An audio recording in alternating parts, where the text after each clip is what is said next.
Well, the big game is finally here, and BetOnline is your number one source for playoff football odds, stats, trends, and lines. Hey, everybody, it's the ACC, Boy Smith, Kids Academy, and of course, the great Charlie Ward.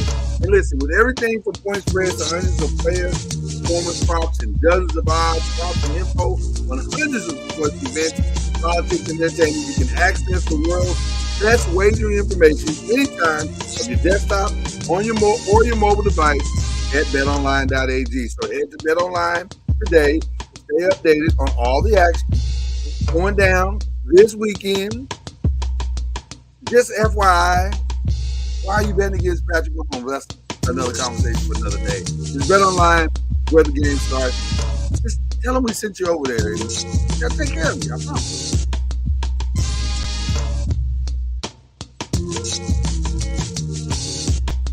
Popcorn World.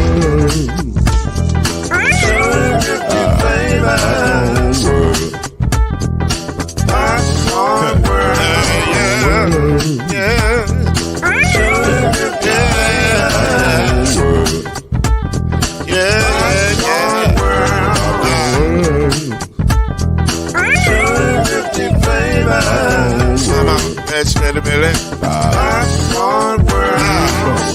Can I move now? Yes, I can. So you can get this groove in the back of a can. You can make it round the world when it holds in your hand. Popcorn World. 250 flavors gonna make you smile. 250 flavors gonna make you smile. 250 flavors gonna make you smile. I said popcorn make you smile. Ah. Popcorn World. Popcorn World. Popcorn World. It's a popcorn world. It's a popcorn world.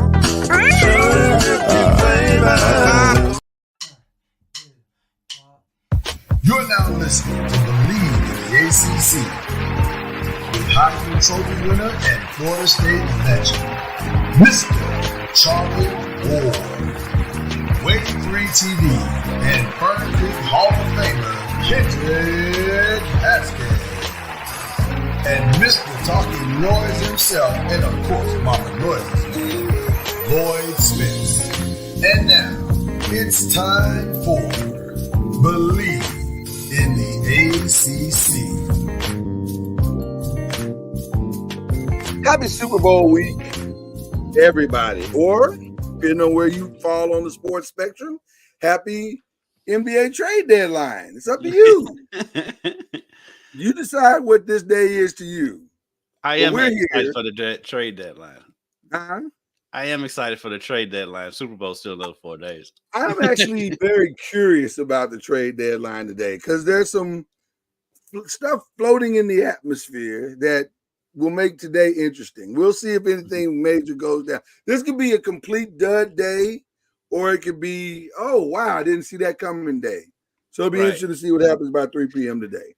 I got a feeling you're going to see a lot of parts move that you really haven't heard of. I think you're right. I think you're absolutely right. Because it's hard for me to believe everybody's going to stand pat. So I think you're going to see some stuff go down. You're going to be like, what? Okay. So with that being said, that is the great Kendrick Haskins over there. I'm Lloyd Spence. And I'm at an undisclosed location. I can't tell you where I am. Same place I'm you just always going to say it rhymes with Ooper Soul. How about that? All right. But we're glad to be here with you today. And we got an interesting conversation that we're going to have today in regards to our beloved ACC. And I got to thinking about this because of where we are and where we're headed. And so it kind of made me think about, okay, what does tomorrow look like in the ACC? So as you noticed in the flyer, we got a hot seat there and who's going to be the next to, catch it. But also we got to look at the brand new ACC. Is coming down the pike faster than you think. Yeah, it's right around the corner. It's right around the corner. And so we thought we'd have a discussion about a little bit of all of it today, this morning. And so we're going to get into it. And I got some names I'm going to throw out at you guys. And I'm just curious to see what your thoughts are about these guys. Some of them maybe should be on the hot seat. Some of them, I don't know. Because we live in such a fickle society, Kendrick Haskins. One day they love you. Back then they didn't want you. Now they hot, they all on you. I mean, it's that kind of Mike Jones type vibing that gets you a little frustrated. I don't know. I always love a good Mike Jones reference. I listen. Anytime I can work with Mike Jones into a conversation, I'm going to do that. Who? I'm going to definitely do that. As Charlie Ward jumps on, looking, I don't know, he's profiling on us. I don't know what's going on right now. He's giving us his side view. Looks like he went to the barbershop today. He's definitely fresh to death. No question about it. He's definitely fresh to death. How are you doing, Charlie Ward? Extra juices and berries. Can y'all hear me? Yep. We hear you great. Can you hear us? For some reason, you keep going in and out. I'm not sure why. That's been happening. Well, we're not doing it on purpose. Change. How about that? That's better. All right. Good, how you guys doing? Good. We're doing great, man. We're doing great. And we're jumping in on this today's topic about what tomorrow looks like. And we're starting with the hot seat, man. We're starting with the hot seat. So I'm gonna throw some names out at you guys. And I want to start with our off-camera conversation that we were just having, because I gained a new perspective, I think, in watching the game last night. So I know that everyone wants Kenny Payne on the hot seat. I get it. There is a history and a tradition at the University of Louisville that is par excellent. It is one of the blue bloods and the success and the everything and blah, blah, blah, blah, blah. I get it. But watching the game last night, which, by the way, I think they were robbed of that game, or at least the opportunity to win that game. I think they were robbed. That was clearly not a goaltending. But how do you review that? How do you review that and get it that wrong? I have no idea. That was one of the worst calls these days in college basketball this year, because I just don't know what they saw in that call, but I digress. But what I took away from the game, and I can't wait to hear what you guys say, that team kept fighting to the very end, and they felt that loss as a team. Those two things told me, A, he hasn't lost them. B, they're engaged completely. They want to play for him. They want to play for this university. 3, he just needs time. I think as much as he may be societally and fan base on the hot seat, I think institutionally they need to leave him alone and let him keep fighting. What I'll point out too with them, they've had so many injuries this year. They've lost big injuries. Just running down their roster for the season, the things that's happened to them. Trenton Flowers up and decides he wants to go pro in Australia, like 6 weeks out before the season. Right, which was huge, by the way. That's a huge. massive moment, yeah. Which is huge, and it's not really working out very well for him over there either. But yeah, should have stayed on. Right, should have stayed on. Yeah. Then you lose the big fella. He's out for the season. I think he's left campus altogether. The 7-footer that they had. JJ Trainer's out for the year. Hersey Miller is out for the year. And so then during that game last night, Tyler Johnson twisted his ankle. Luckily, he came back. When they beat Florida State, Sky Clark wasn't playing, and Hersey Miller, like I say, he's out for the season because he's having a hip procedure. And so they literally only had Tyler Johnson to play point guard when they played Florida State. And through all of these injuries, being down to I think they got 8 scholarship players or something like that. Dennis Evans was the big guy I was trying to think about. Mine was getting old. To have all of those injuries, and they are still in every game, even the games when they lose by double figures. It's because they give up a big run like midway through the first half, but then they keep fighting. They those games when they've been down by 20. Last year they lost by 30, 35. And they're only losing I these think it's games by two like things, 10 or 12. Kendrick. I think it's two things. Number one, they do give up runs, but part of that might be because there's nowhere to go. Like they don't have a bench that they can listen. As conditioned as a lot of those athletes are, there's still only so much you can do in a 40-minute period where you won't get tired and you're sucking wind at some point. So, and they're not a deep team. They're just not. They don't go legitimately 8 deep. They go 8 deep because they have to go 8 deep, not because they're legitimately 8 deep. Yeah, he has to keep playing sand paint. Yeah, you got to play. You got to give your guys a break somewhere. Yeah, and then Brandon Huntley Hatfield has had a fantastic season. The games where he hasn't been in foul trouble, he has been a monster in there. He was a monster again last night. Yeah. And like at some point, even his biggest critics, which today's society is like nobody can admit they're wrong or new information can come in or whatever. Right. But Brandon Huntley Hatfield, the leap he has taken this year, I mean, he won't be you're not gonna make him ACC Player of the Year, but he can be in the top 10 of that voting.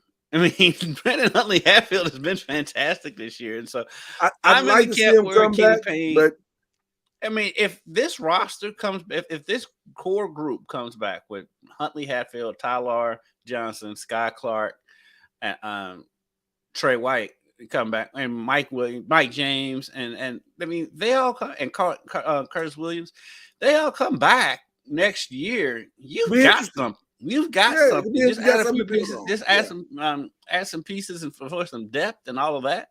But you have something there. Leave the man alone and let it develop. I think you gotta leave him alone. I personally don't think he needs to be on the hot seat. Charlie, have we convinced you? I mean, I'm always for the coaches that are. I mean, the man has great experience. He's been around winning programs, winning situations, and like I was just sitting there walking the dog, and I was looking at our roof, which has our screen-in porch, and it has a tear in the screen because we got our roof fixed, and the roofers, hit the screen doing their work, and I heard someone say, they should have been a little bit more careful, and I was just sitting there thinking, like, man, I'm not a roofer. Like, I've never done that. Right. So how can I sit there and say someone should be a little bit more careful when I've never done it? And I know that accidents happen. And so I said all that. I shared that because, people who are doing the talking, they're the ones who never been in that situation before of trying to build a team and what the team looks like. Right. Trying to, hold a team together when we're sitting here talking about injuries and all the different nuances that go on in this day and age. And what we have to go off of is the process. Like we talked about how they're in the majority of these games. That is a good sign when you're not winning these games, but when you're in the game and you see the team playing and gelling together, and then some of the moves that he's made because guys hadn't bought in, that is what you should be looking for, not wins and losses. You should be looking for those foundational pieces, especially early on in his career. And so we talk about veteran leadership. Kids just shared if all these guys come back, I mean, next year they're going to probably be one of the top tier teams because of just experience. Right. Just the experience that they've gained this year. And I mean, you never know in this day and age, you may lose a guy here or there, but you can also pick up some guys. But I just think sometimes we get so impatient with winning and someone is not winning that we force people to feel like they shouldn't be around. And it's just this whole impatient mindset in this day and age. I'm not saying that some people shouldn't be released early, but they may not have the process in place. They may have lost the locker room. They may have lost quite a few people along the way. But if you see a team that's gelling and putting, because they've been playing good basketball lately. I mean, they've been playing good basketball pretty much, the second part of the season. But lately they've been winning games and also been in a lot of games that they hadn't won. And as we talked about, that depth, that plays a big part in it as well. And then again, when you talk about winning games, if a guy gets hot on any given team, I mean, you can lose that game. Yeah. You know what? That was the case last night. Syracuse had a guy get hot last night, and I mean, and that was that case mixed with some questionable officiating in the stretch. The goaltending call was horrible. It was also a foul they caught on Trey White that was just out of nowhere. But that being said, I mean, they still had plenty of opportunities to win that game. I mean, Scott Clark still had a shot at the end of the game to try to win it. But I mean, they, like Charlie said, and like Charlie has always said, he's been consistent with it. If the team is playing for the coach, they're in all these games, then what's the problem? Yeah, you're not winning, but it's also a rebuild. We knew this was going to be a rebuild. As long as the players are not quitting on the coach, that should hold more weight than what Joe Blow fan over here is talking about. And like when you're interviewing the players, they express their love for KP without you even asking. You don't even have to ask. They love that man. And so here's what's interesting. They love him. And like Charlie said, if most of them come back, you got a super experienced club coming back next year. Absolutely. Well, here's the other thing, too, just to piggyback on what you both just said. Charlie, I love your roofer analogy, because here's the thing. Traditionally, Kenny Payne is not a roofer either. He's been a supply getter for the roof. That's been his job. Now he's been the best to ever do that, one of the best to ever do that, to go get the supplies. This is the first time he's ever had to actually build the roof. And so he's also learning what it takes to build a roof and not make mistakes and tear up people's screens and all of those different things like that.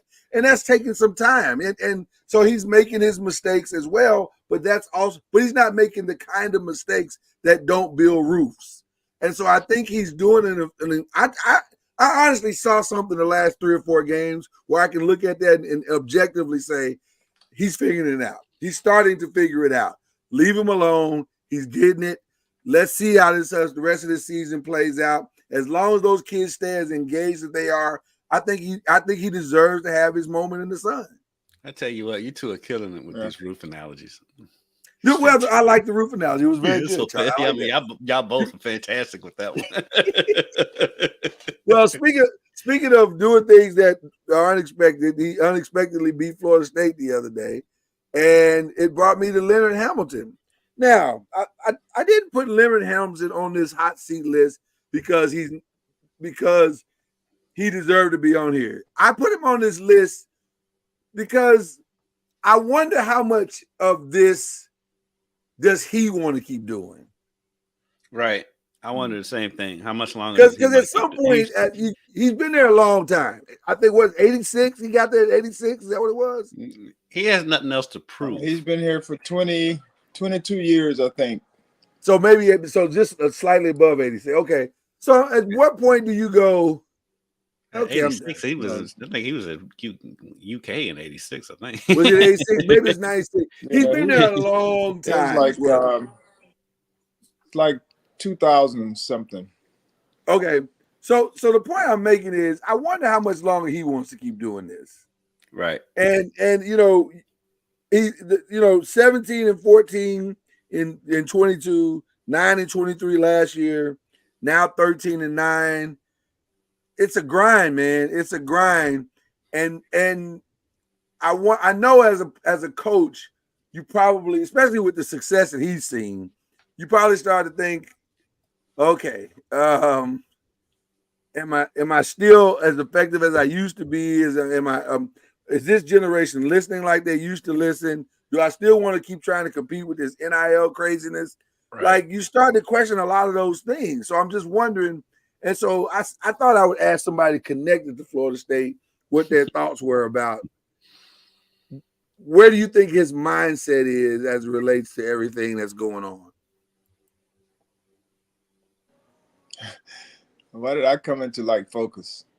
I don't know, because you got FSU across your jacket. I was gonna say because I just saw you on the court the other day doing the Seminole stuff. That's probably why. Probably why you're being asked this question. I don't know. Probably because there's a documentary of you playing in a Florida State uniform. Several different reasons. Very valid reasons that brought you to this place. I just went from like the one of the side photos to like in the middle. And it's right in the middle. Right in the middle. There you go. No, I mean, you're starting to see older coaches leaving the college ranks and retire. I mean, they've been in for quite some time, and he's one. I don't know how long. I know it's getting close because you're starting to see not a decline, but you're starting to see what most older guys who are coaches kind of go through, you know, in the back end of their career where, you know, they're still right there in the middle as opposed to kind of being on top. And it's not that he doesn't have players. You know, he's lost coaches. He's developed coaches to go on and do great things. And so I just think he's, we all know he's at the end. Oh no! There you go. All right, here he goes. There he goes. You disappeared on us for a second. Yeah, disappeared for just a quick second. All right. Well, he's still recruiting. I do know that. So and he's still on recruiting calls and doing all those necessary things. So I just don't know how long he can go. And hopefully we're able to make the NCAA tournament. Yeah. But I'll just say this: if we don't make the NCAA tournament, it may be tough for him because, you know, we do have a progressive AD. Yeah. And I mean, he's for the coaches that are there. But if they don't make the NCAA tournament, there's going to be some tough decisions they have to make. Yeah. Unfortunately. And it same thing happened with Coach Bowden, where, you know, he's a legendary coach. But you start to see the decline. You know, when we start losing like 4 games in a year, you were like, what's going on? You know, and, you know, 5 games in a year, you know, that wasn't normal for, you know, FSU football under Coach Bowden. And so he was getting older, and of course, recruiting wasn't the way it is today, but it started to catch up with him. And I think that's very similar. And you're starting to see, like I said, you're starting to see a lot of the older coaches starting to just, hey, I'm done with it in a lot of ways and enjoy what I've been able to accomplish. Well, you mentioned older coaches, which brings me to another name that might be on the hot seat the same way, and that's Jim Larranaga. If you saw his press conference the other day when they jumped out to a 7-0 lead and then precisely went and scored no more than 31 points for the rest of the game. Insane. I'll be honest with you, I've never seen a regular season coach so dejected. Then, I mean, he just said at the end of the bench, like, I can't believe it. He had this, I can't believe this is my life look. And I'm like, that's kind of, bro, you were just in the Final Four last year. It's okay. He just, he didn't look like he wanted to keep coaching. That's kind of how his face just looks, though. I mean, it is. It might be. It might be his default position. So I don't know. But he did not look happy, and the press conference looked even worse. So, is this another guy that's has placed himself on the hot seat because he's just at a point where he's like you said, Charlie, just, I don't, Yeah. because I know he came into this season with high expectations. Like, okay, we made a beautiful run last year. We should be able to get back this year or at least get close. And it has not worked out that way. Like, it's not, and it's no fault of it. Well, I don't know whose fault it is. Miami's a weird team. Like, they are a weird Miami team. is weird, just a weird place in It's general. a weird place right now. The whole thing is weird. Football, basketball, all of it's very weird. And it's great that we put him and Hamilton there together because they are very similar. It's like these coaches have pretty much, especially Larry Naga, have put their programs pretty much on the map, and they built them more or less. Yeah, so it's like you don't really want to, you don't want to be disrespectful and let them go. But at the same time, if they're up there in age, how much longer they want to deal with college, the state of college sports? And like with Nick Saban getting out, like Charlie already said, all these older coaches are getting out, and how much longer they want to keep doing this?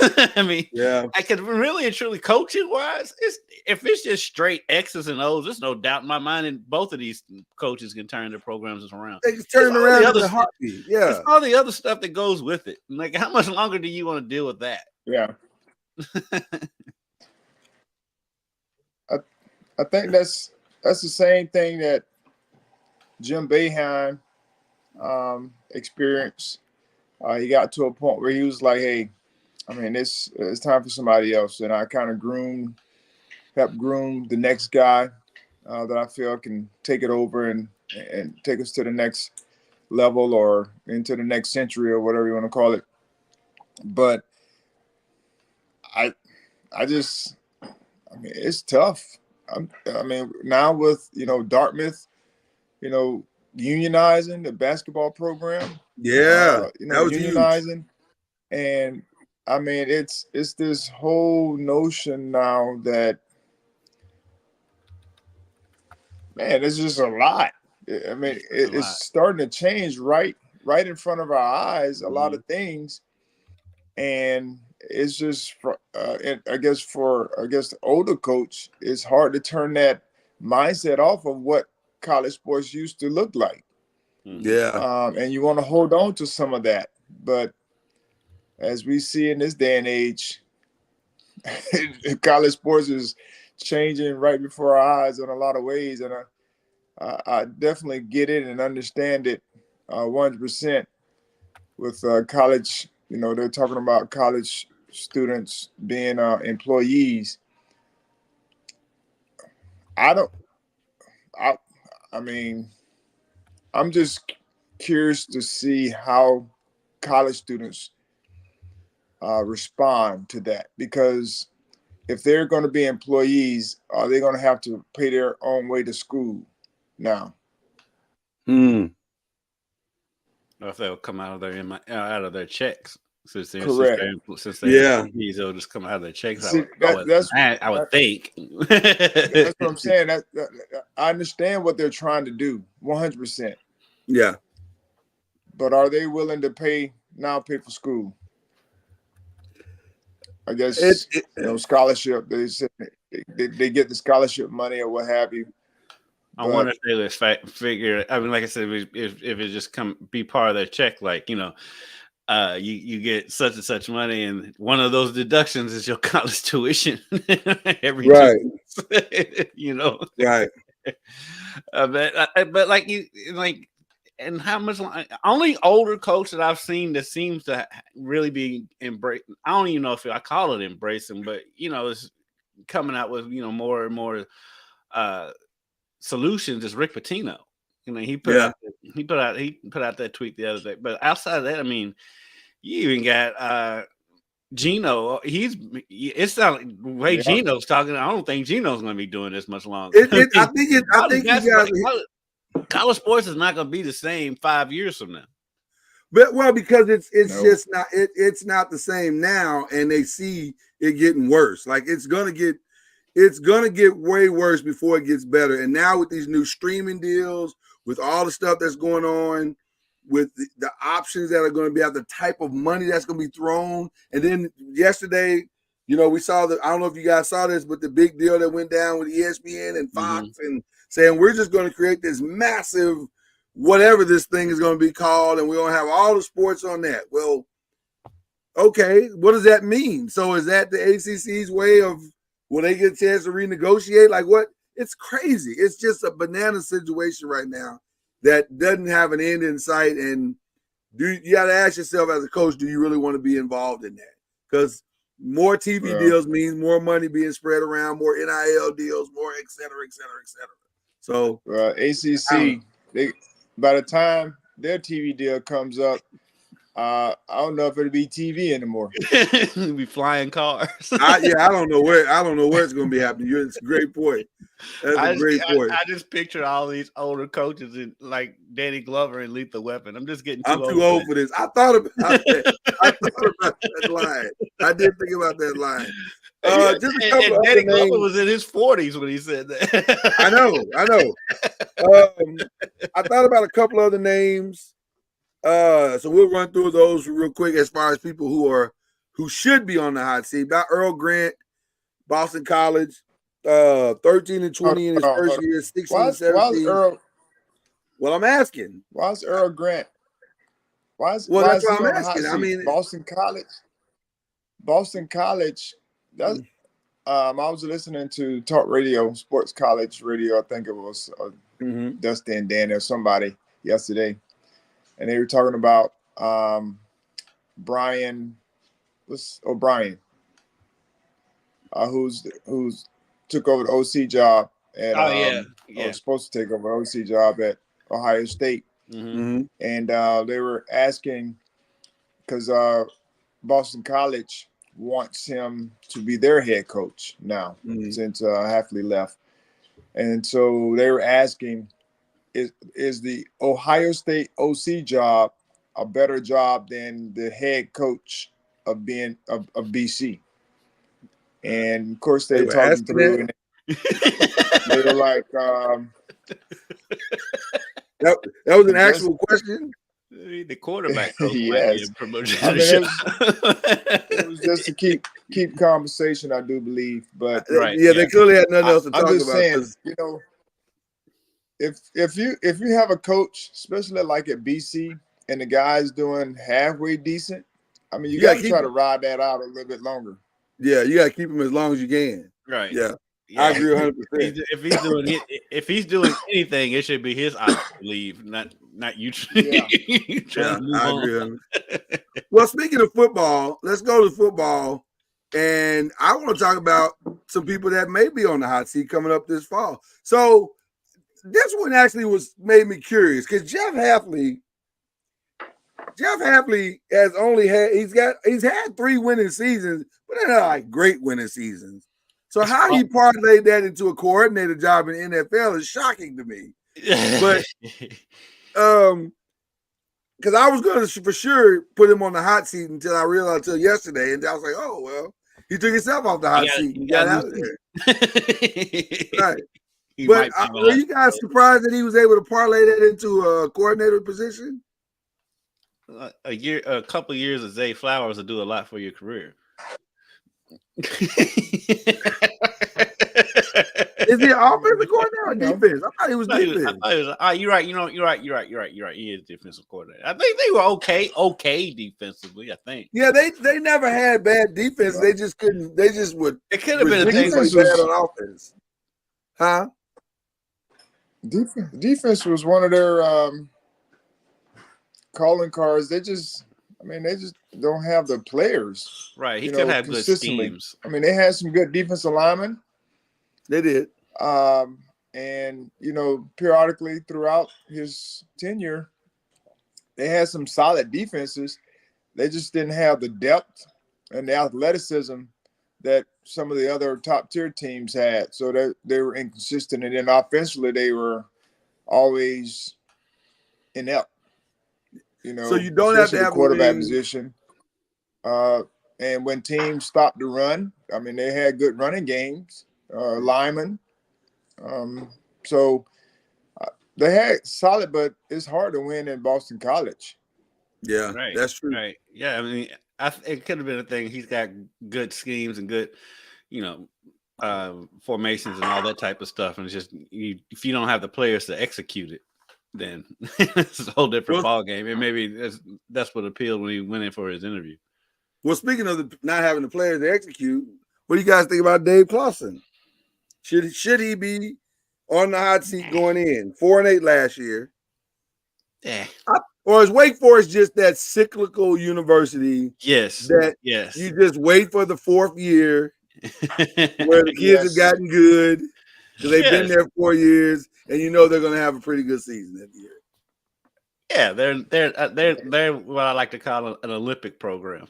Every 4 years, they're gonna be fantastic. They'll be fantastic. I mean, they did have Sam. They lost Sam Hartman, and so I mean, he was everything to them when he was there, and so he's not on the hot seat. He shouldn't be. Yeah, but that's another program where it's hard to win because I mean it's a smaller program, and you're talking about football, and I mean you're an ACC, which you should be able to compete, at least in the midway of the conference, or the middle of the conference, which they've been able to do when they had Hartman. You know, he was there for 8 years. Then when they got a 9th year at Notre Dame. I tell you what, Notre Dame loves old ACC quarterbacks. They love it. They can't get enough. They like their quarterbacks 24 and up. So, I mean, it's a thing for them. What about Narducci? 3-9 last year. I was listening to something and it said they should be a little bit better, but as we all know, they were good when Kenny Pickett was there and Addison, and they've had good defense. So and they had very good defense. So it's really predicated around who the point guard is or the quarterback. I'm gonna be honest. I kind of blame you a little bit for this, Charlie. Why? Look, you complained so much about them looking to the sideline, and you wanted them to take that out of their offense. They took it out, and look what happened: 3-9 immediately. When they didn't have Kenny Pickett, there was something about that sideline piece that was necessary. There's nothing about that sideline piece. It was the guy that was running to the sideline. Well, I'm just saying there was some success that they were garnering. I can tell you, there's not anything I miss more on this show than Charlie talking about them running to the sideline. Oh, listen, I missed it all season long. And then they were terrible. But what about this guy here, Mario Cristobal? Yeah, well, kind of one more. You want to go back to Pat for a second? No. Pitt is one of those programs that seems like they should be better than they are every year. I mean, you're in a big city. You're in a very wealthy recruiting ground. I mean, Penn State can't get every recruit. I mean, I know you're recruiting against Penn State and Ohio State and recruiting against the Big Ten, but it seems like Pittsburgh, if they got the right person in there, which I don't, if it could be Narduzzi, may not, I don't know. But it just seems like Pittsburgh should be better than they are year in and year out. It seems like I don't understand how that program is not able to maintain some stability. I'm gonna be honest with you. He could be on the hot seat because I agree with everything you just said. Yeah. At some point, they have to ask, okay, why aren't we at least closing our back door? Like, there's some folk in this state we should be getting. Yeah, Pennsylvania's a great football state. Well, and then you're right next to Ohio. Pitt is also an easier path to a national championship than Penn State is. Right. So, I don't know. Something is not quite right, and I don't know. That may be Narducci. Maybe they don't believe. I don't know. but there's a disconnect somewhere. So he could be on the hot seat. I don't know. We'll see about that one. Let's get to our favorite subject.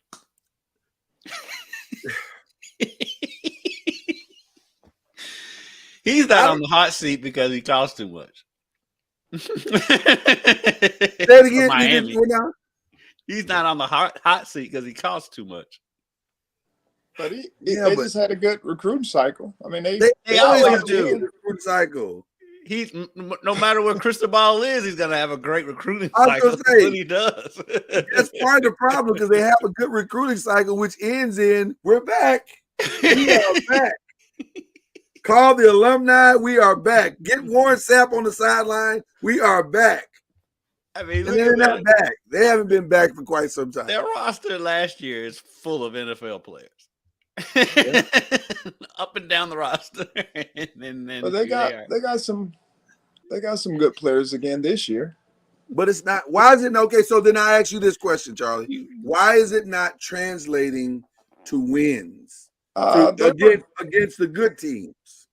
I would say the past couple of years they've been like 5-0, and then they fall off, and then they fall completely off the face of the earth.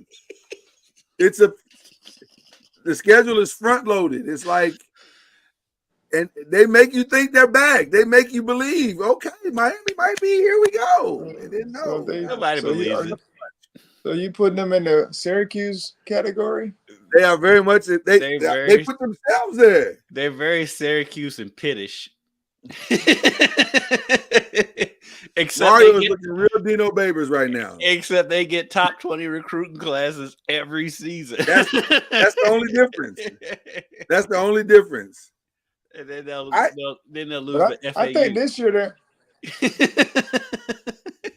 yeah, which has happened. I think this year they should be much better. They should be much better. I mean, I think they have a quarterback. Then they have an offensive line, and they're going to always have skilled players. They lost some good ones. Well, they lost Tyler Van Dyke. Of course, they lost him in the season. So they lost Tyler Van Dyke. He transferred out for his 9th season somewhere else. His backup is supposed to be pretty good, though. I don't know, man. But they got Cam Ward there. Yeah, they got Cam Ward. I forgot. They got Cam Ward. Yeah. I don't. The Miami is the most whole situation right now. That whole Cam Ward situation is an adventure in itself. It is an adventure. Yeah, I think it's setting up for another Miami season where they get excited. I don't even sense that they get as excited anymore. Well, and then that's the other thing. I think they're gonna. For a team to be back as much as they are, the fans don't really believe it because they don't even show up to the game. Now, I do think tearing down the Orange Bowl was a massive mistake. That was a little presumptive. I think health-wise and safety-wise, they had to tear down the Orange. Well, that may be true too. Asbestos is not does not maybe make they should play. Maybe they should play at that new soccer stadium they're building down there. Which is also in swampland. Are Miami football stadiums anything equivalent to like Texas football stadiums at all? Like, are they nice like that? You talking about the high school stadium? Yeah. No. Like, I'm just trying to get them in a place where put them in a place where they can have some effect from the crowd. Nothing. Nobody in the country has stadiums like Texas. Nothing like that. Okay. Yeah. Texas is on another level from a high I'm trying to help standpoint. where I can. I just need them to stop playing the empty crowds. It's embarrassing at this point. Or just giving tickets away like U of L used to do when they were bad. They were doing that. They were giving them away. They're still not coming. They were giving away tickets. Yeah, they was doing the same thing. When they played Louisville, there was more Louisville fans there than Miami. It was crazy. It's bad. It's really bad right now. Okay. And then the last one is kind of sentimental. I personally think you do nothing but just allow him to coach and leave him alone and let him try to figure it out. But I don't know. What they went through and the way they competed last year, and like because another one, like Charlie says, as long as they're competing, and they're competing, they were in games. They weren't getting just blown out. And with everything they've been through, he's in a good. he's in a good place. I know their AD and him are. She sees the big picture. She sees what he's doing with the young man. Yeah. And eventually they'll, if they can win seven games, 8 games here, that's a win. That's a win for them Yeah. because it's hard. That's another hard job That's very because of hard. the academic standards that they have to live up to, and so it's tough to get certain kids in.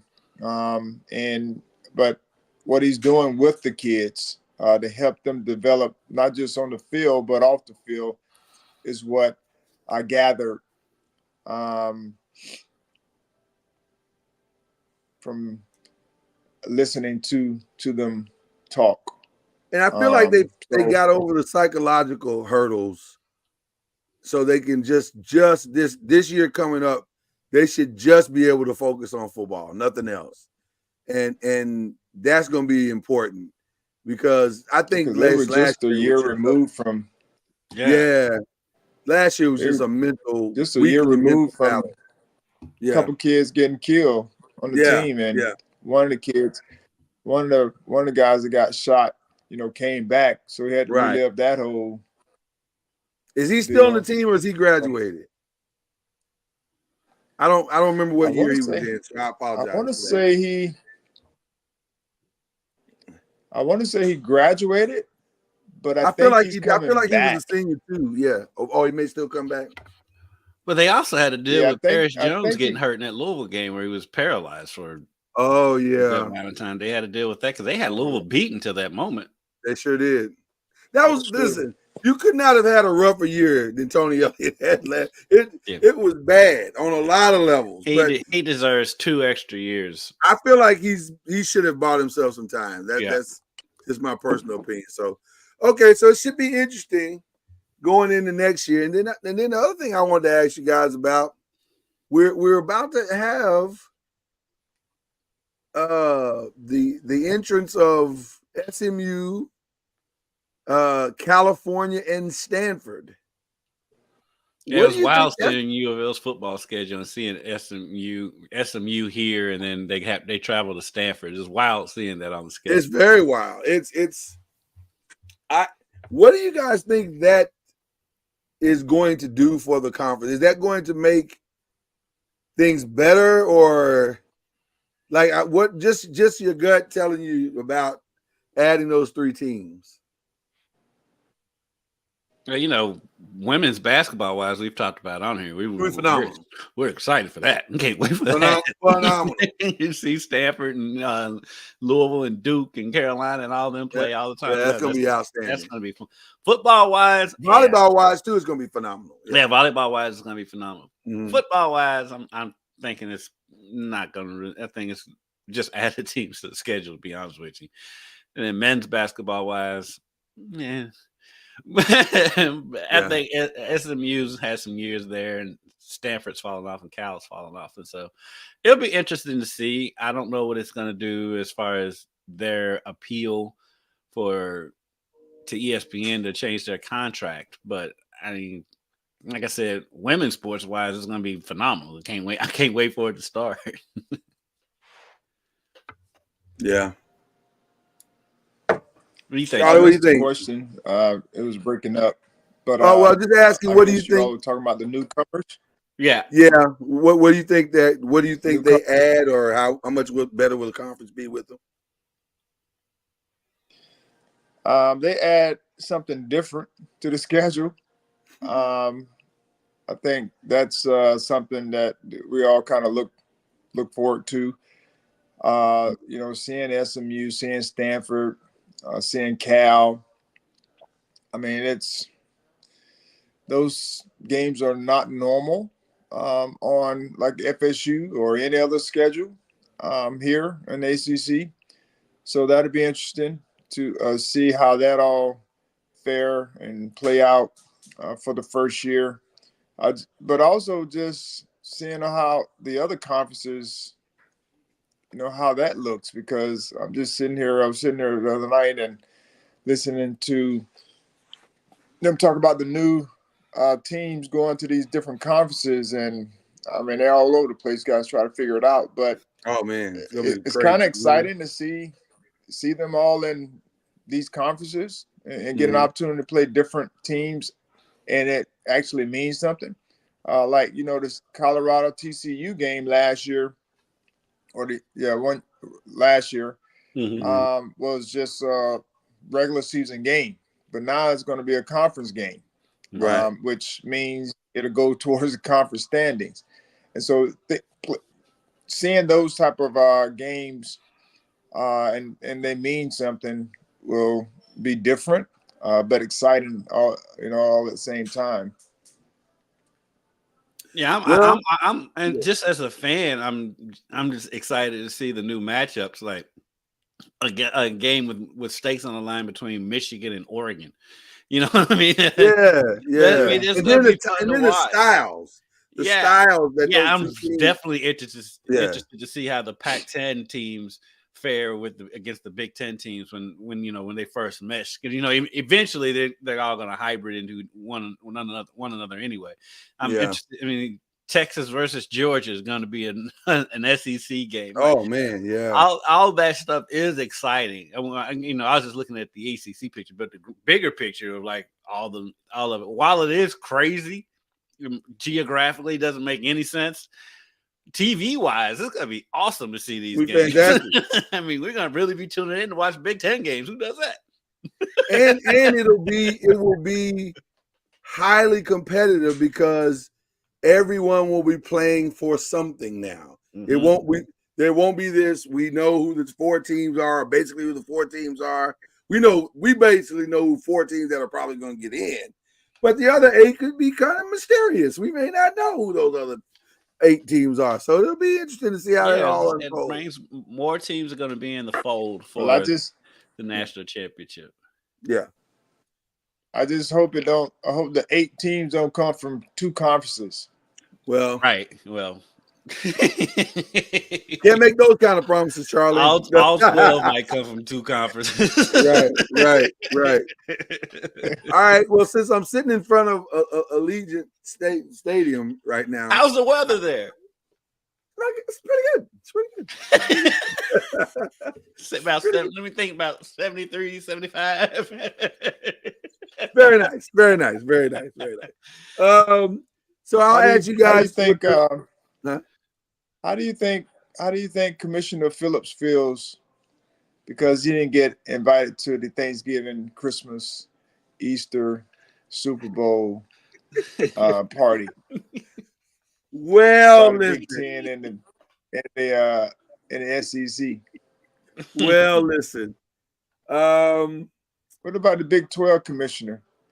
How you think he feels that he didn't get invited to the Thanksgiving, Christmas, Easter, Super Bowl party? I think he feels like the message was received. Like the first drop in the bucket of the NCAA going away is happening. It's very clear what the message is, right? You know what I would do if I was one of them? So throw your own party. I would get intel.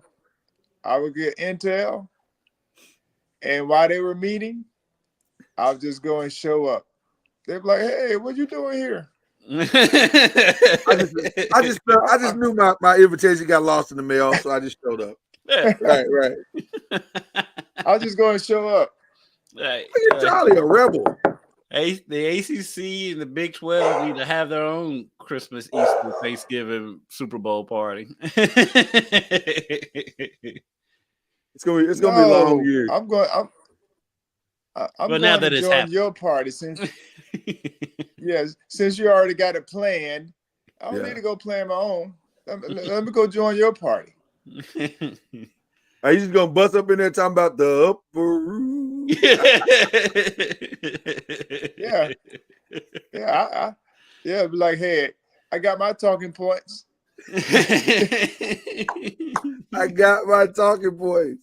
Oh my goodness. Listen. You're right, Charlie. I can't even argue with that. I don't know, man.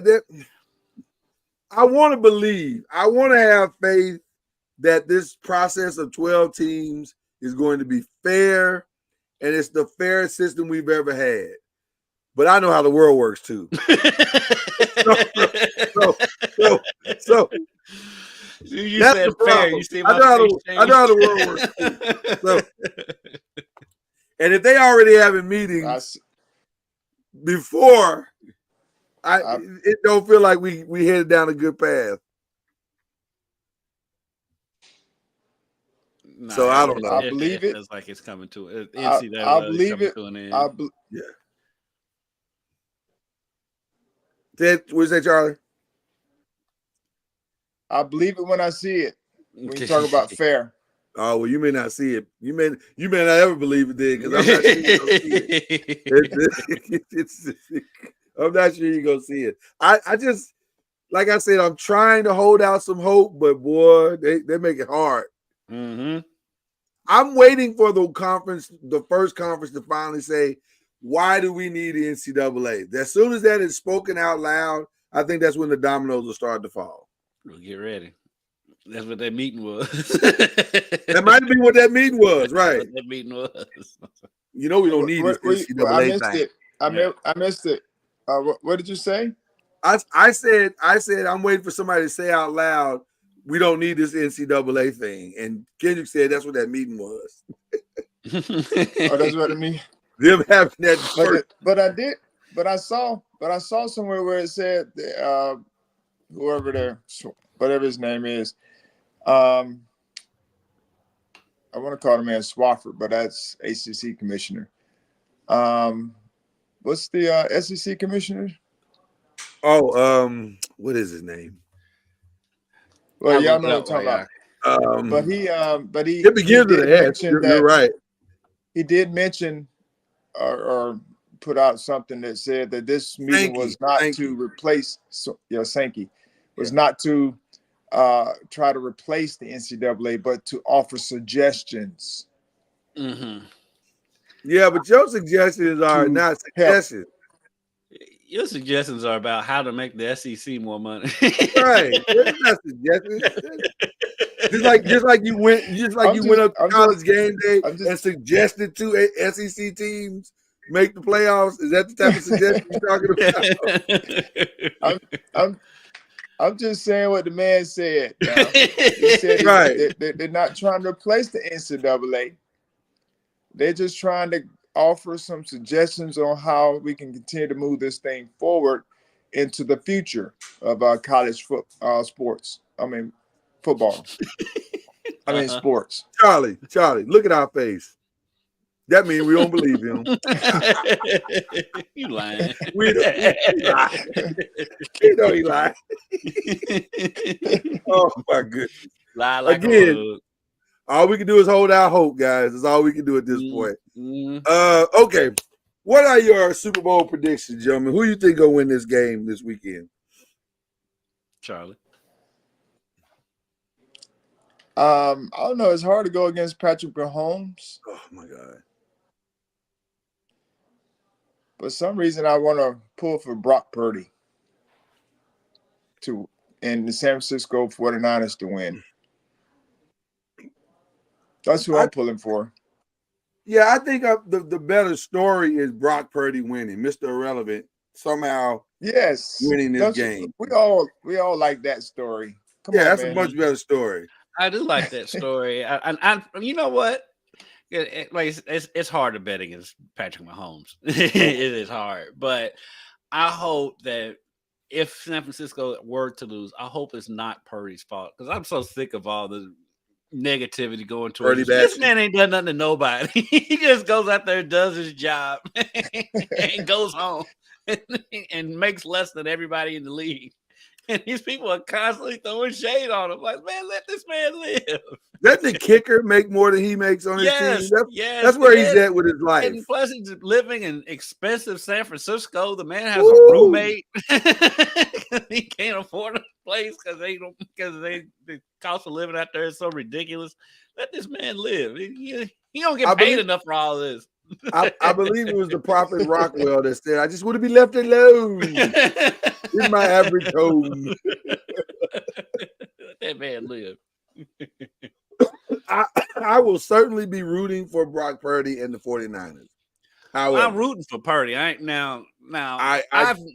growing up, San Francisco was always kind of my second team because I love Jerry Rice and Joe Montana and Roger Craig, Tom Rathman, Ronnie Lott, all those guys, John Taylor.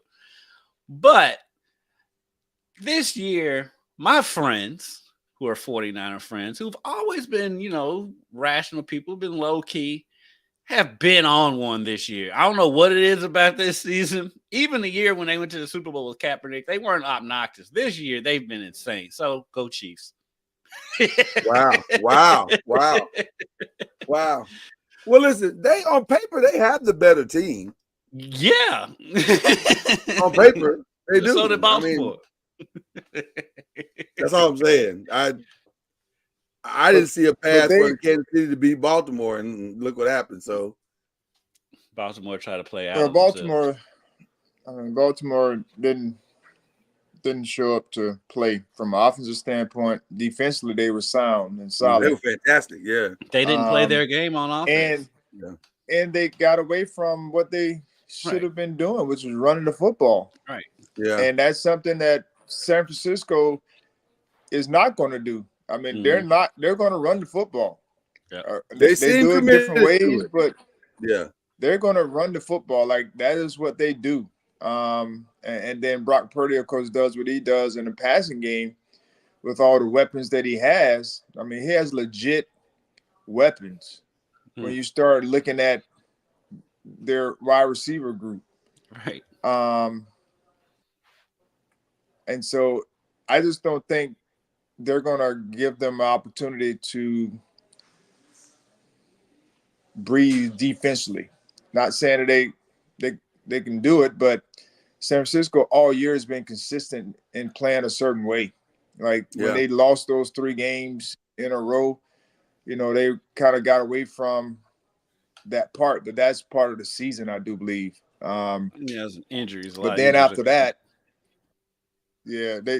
after they lost those 3 games in a row, I mean, I don't know if they lost again. They got healthy and well, they had that one game. They had that one game where Baltimore just housed them in San Francisco. Right. But other than that, well, I tell you what, I just think they've been the better team all year. Consistently. One of the best ways to beat Patrick Mahomes is to never let him on the field. And I think they have the type of team that can do that. They just if they can just take their time and have just a bunch of methodical drives down the field, not be in a rush. That's what Baltimore should have did. I don't know why they were in such a rush to score. Just take everything Charlie said about San Francisco was what we were saying about Baltimore. It's just Baltimore got outside of themselves. Exactly. So if San Francisco goes in there and doesn't get outside of themselves, they should be fine. Yeah. They robbed us of a Baltimore San Francisco Super Bowl. And yes, I did not want to see Taylor Swift all Super Bowl. I didn't. I'm one of those. I don't know if she's gonna make it. I thought she had a concert. She'll make it. I pray to God she has a concert, but she'll be there. She'll be there. I don't understand. That woman has trolled us in ways that this is legendary trolling. Has she though? What has she done besides show up to the game? She's not doing anything. No. I'm not. Listen, but I know how the world works. She has played this perfectly because guess what? Monday night, when she won a Grammy, she just happened to say, I was not going to say this. But my new album will be out in April. She didn't say I wasn't going to say this. She said, I'm going to tell you all a secret. Same thing. It's the same thing. That's just marketing. But, I mean, that's marketing 101. I got news for you. She's been marketing the whole time. And the next album will be called Kelsey Killer. Even if she is, so what? They showed her for 24 seconds. That was it. They showed her for 24 seconds. And at Yeah, one it's a point, she real- told him to quit showing her. It's a real annoying 24 seconds though. I just can't see. I don't understand need it.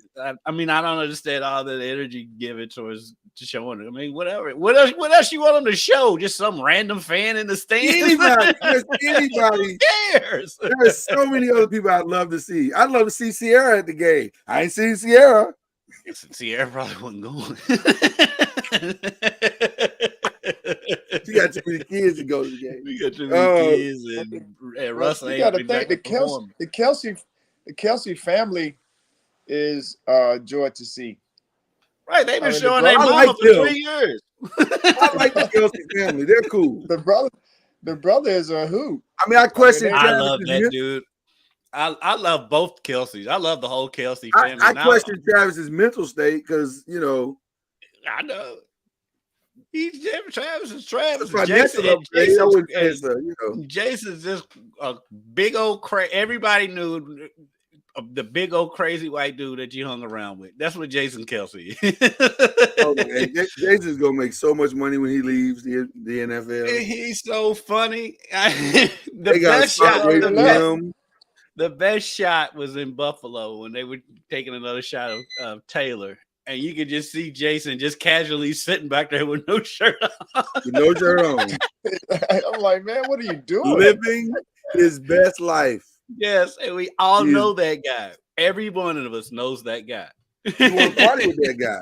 Yeah. Party with that guy. So well, all right. I wouldn't go that far, but I do know a guy. I do know a guy. Everybody like knows that guy. My guy was Robbie Cundiff that I went to high school with. Oh, yeah. Everybody knows that guy.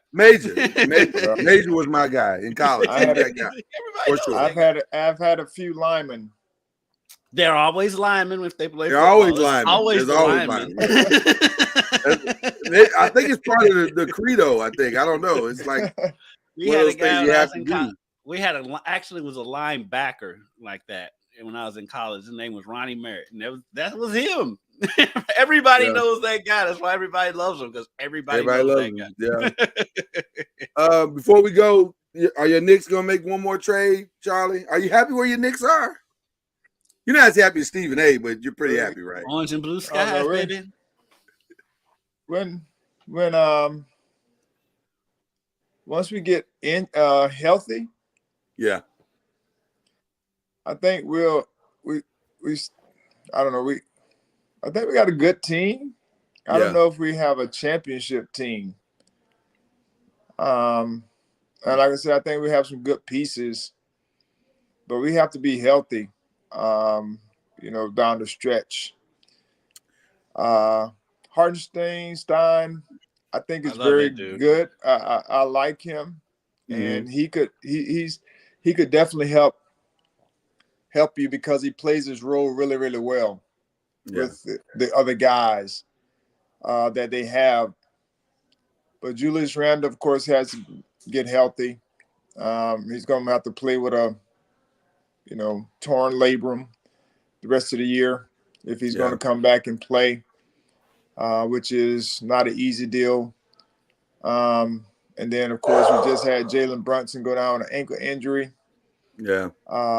So not sure if he's playing. That was Thursday.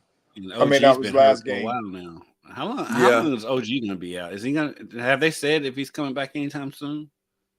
I would think OG's probably going to be out till after the All-Star break, probably. Well, that's just next week. I think you're right, Charlie. They just need to focus on getting healthy. That's my part that I worry about them. I don't think they're quite championship roster, but I think they can make a lot of noise. But I worry about their health because they've had a lot of health issues. You can say that about. See, here's what I'm gonna say to that. I think they might be because some of the rest of the league might fall. They're falling back. Like the 76ers are probably done. Yeah, they're probably done. It doesn't appear that the Milwaukee Bucks are going to figure this thing out anytime soon, even with the coaching change. So then that only leaves, very suspect coaching change. So then that only leaves a few teams. The one that scares you, the only team that really scares you, Celtics. And see, I don't know how much they scare you. It was as many threes as they shoot. My God, It feels like shoot, if you can hit the Celtics in the mouth, then they'll fold. So the one that scares me is it- Miami. That's always Miami because they if they don't get know the how play, not to if believe they make in the themselves. playoffs, but they may not make the playoffs. I'm not. Yeah, I'm not sure. Miami don't scare me. Celtics, yes. Milwaukee, yes, because they have those guys. Mhm. But if you take, with Embiid now having to try to come back from a meniscus tear or whatever he has issue, he's not going to be the same this year. Right, he's not going to be the He's gonna same be rest of the laboring. season. Yeah, Right. And so I don't know if they have enough. I know Maxi's playing out of his mind and having a good year. But I don't know if they have enough to be able to, overcome that major injury. So, everybody else is kind of beatable in the 7-game series when you start looking at it. And even Milwaukee, they're very beatable. beatable. Yes, They're very beatable. Yeah, the defensive problems. Yeah, the Pacers are a scary team, but again, now the Pacers, that's a different. they scare you because they would be. They can score. so you got again, defensively, them, but defensively though, they might score 124, but they may give up 128. Right. Very easily. Very easily. So it's gonna be an interesting day today. A matter of fact, hey, shout out to your Pistons, Charlie. They went in Sacramento and won last night, but 13. Yeah, Sacramento's another team. They're too young. They're not ready. Man was excited about it. Yeah, it should be. Shout out. They're not ready yet. Shout out to I was happy for him. My brother Noopsy, I forget. So you gotta leave. You gotta leave Detroit to get a win. All right, you guys got any other shout outs I want to give before we get out of here? Yeah, shout out to our boys soccer team and our girls basketball team for winning their games. And our girls basketball team will be playing in the district championship on Friday or tomorrow. Nice. Our boys soccer team will be playing the second round of the regional tournament. So they made the semifinals. So the elite, the Sweet 16 in soccer. And so we play tonight. Hopefully we can win. Isn't it? Isn't it your senior night? Did I see that? No. We had senior night a couple games ago. Okay. I was saying it's I knew I saw now, right? This is it. Yeah, we're in the district tournament. So we play McClay, which is the host school of the tournament. And then shout out to Lady Seminoles softball. Their first games start today. So they're excited about that and looking forward Charlie, are to you concerned about McClay at all? Always concerned about an opponent, regardless of who they are. However, we should win the game. We've had some really good practices, spirited practices. Okay. Last 3 days. So I know our guys are prepared and ready to play. And that's good. So hopefully we're playing for the district championship, which is our goal. But our guys are focused. That's what I wanted the Seminole Nation to hear. Say again? That's what I wanted the Seminole Nation to hear, that you feel ready. There you go. Yeah. Well, this is not the same. This is not the same McClay team that we played last year. That beat us twice. We ended up beating them in the playoffs, but they're a little different this year. So we'll see. We'll see. All right. Ken, you got anybody else you want to shout out? I'll shout out a combination of the University of Louisville women's team and ESPN because they have the Final Four crew working the game tonight as they take on Notre Dame. Shout out to the early start time of 6 o'clock. I love a good 6 o'clock tip because it means I'll be back at the station by 9. Yeah, that's always nice. That's always nice. So shout out to ESPN in general for the way they've been putting women's sports on the pedestal here lately. Hopefully they keep that up, and hopefully women's basketball can continue its upward trajectory. I mean, this college basketball season for women's basketball has been fantastic. South Carolina, LSU, Iowa, Stanford, everybody, yeah. UConn's been kind of up and down, but they're still right there. Notre Dame, with the job that they've done this year at Notre Dame has been phenomenal. Their point guard they have she's just relentless. Jeff Balls was talking about her yesterday. He's like, she puts pressure on you because she doesn't stop moving. Right. And like she's always in motion, and as soon as you let up, she makes you pay for it. So just shout out to all the women's college basketball because it's been so fun to watch this season. Well, my shout out is very simple, and I do it tongue in cheek and with a little sarcasm, and dare I say a hint of petty. Shout out to Club Shay Shay, who has understood how to maximize negative news into dollars and cents. He is killing the game, the podcast game, by bringing you the worst elements of ourselves. Now, I don't like that. In fact, I wish he would stop. This is starting to get embarrassing. But from a financial perspective, he's killing it. And he's already podcast of the year. So, like DJ Quick said, if it don't take dollars, it don't make sense. He has followed up a 50 million views with one that's already, I think, close to 5 million. So that's called winning.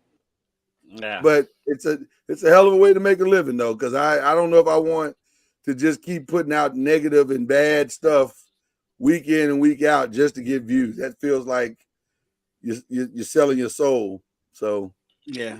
But give me one story of what he's talking about.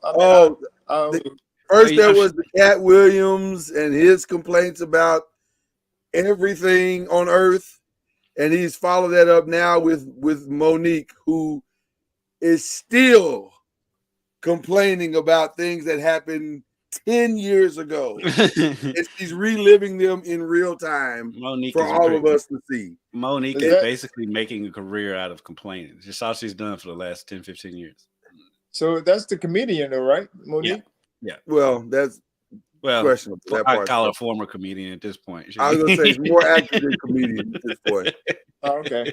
But it's unbelievable. But Shannon is taking he's riding away right now. So more power to him. I mean, it's a wild way to make a living, but good luck to he's getting all the comedians. I mean, just about. I mean, the only ones he hasn't had is Kevin Hart and Dave Chappelle. So he's had just about everybody. And they may not ever come on the show with all this going on. They might Chappelle would. Chappelle don't care. Kevin Hart won't, but Chappelle doesn't care. It's a lot. It is a lot. I'm tired of it. I'm just tired of the whole. Yeah, I guess you call it a genre now at this point. Which brings me back to the shout out to the podcast who aren't doing that and are just trying to keep things right and positive and Shout out to all the Smoke podcasts. I love all the Smoke. All the Smoke is doing a phenomenal job. Love those guys. I love what they do. Yeah, one of my favorite podcasts. So, all right, people, y'all have a great day. We rooting for Charlie tonight. Y'all know what it is. And go Seminoles. All things Seminoles. So, and we'll be back. And next week we'll have a Super Bowl winner and everything. We'll how about that? All right. Until then. Believe in the ACC. We out.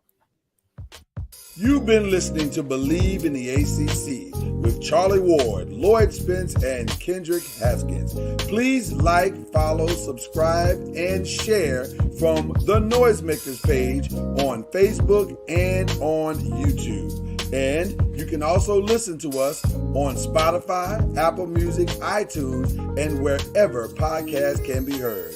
And join us next time